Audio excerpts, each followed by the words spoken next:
ओम Shanti. Good morning everyone. मैं Asha Khalra soulful wisdom channel से आज एक और विषय के साथ आपके सामने हूँ और मेरा आज का विषय है सत्संग सुनने का फल। सत्संग सुनने का फल। एक बार देव ऋषि नारद भगवान विष्णु के पास गए और प्रणाम करते हुए बोले, भगवान मुझे सत्संग की महिमा सुनाइए। भगवान मुस्कुराते हुए बोले, नारद तुम यहाँ से आगे जाओ, वहाँ इमली के पेड़ पर एक रंगीन प्राणी मिलेगा। वह सत्संग की महिमा जानता है, वही तुम्हें समझाएगा भी। नारद जी खुशी खुशी इमली के पेड़ के पास गए और गिरगिट से बातें करने लगे। उन्होंने गिरगिट से सत्संग की महिमा के बारे पूछा। सवाल सुनते ही वह गिरगिट पेड़ से नीचे गिर गया और छटपटाते हुए प्राण छोड़ दिए। नारद जी आश्चर्यचकित होकर लौट आए और भगवान को सारा वृत्तांत सुनाया।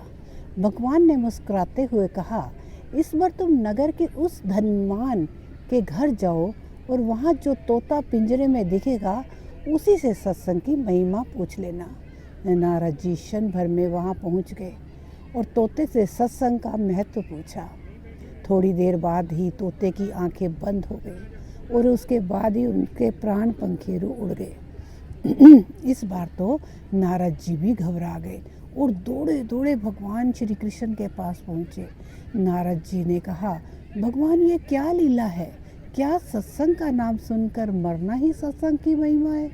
भगवान हंसते हुए बोले, वह बात तो तुमको जल्द ही समझ आ जाएगी। इस बार तुम नगर के राजा के महल में जाओ और उसके नवजात पुत्र से अपना प्रश्न पूछो।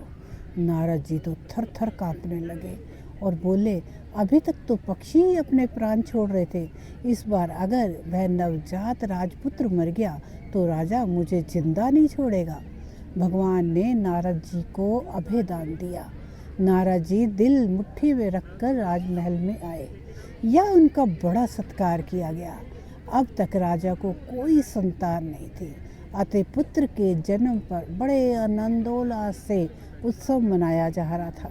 नारद जी ने डरते डरते राजा के पुत्र के बारे में पूछा। नारद जी को राजपुत्र के पास ले जाया गया।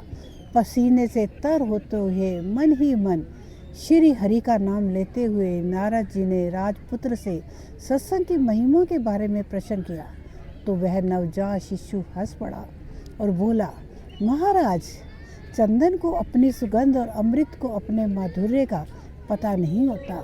ऐसे ही आप अपनी महिमा नहीं जानते, इसलिए मुझसे पूछ रहे हैं। वास्तव में आप ही के क्षण मात्र के संग से मैं गिरगिट की योनि से मुक्त हो गया और आप ही के दर्शन मात्र से तोते की शुद्र योनि से मुक्त होकर इस मनुष्य जन्म को पा सका।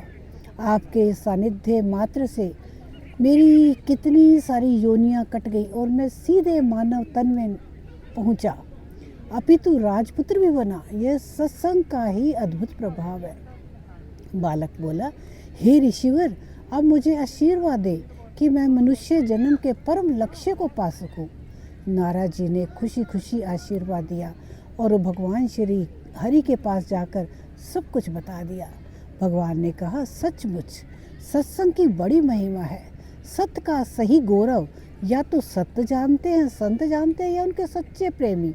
इसलिए जब कभी मौका मिले सत्संग का लाभ जरूर ले।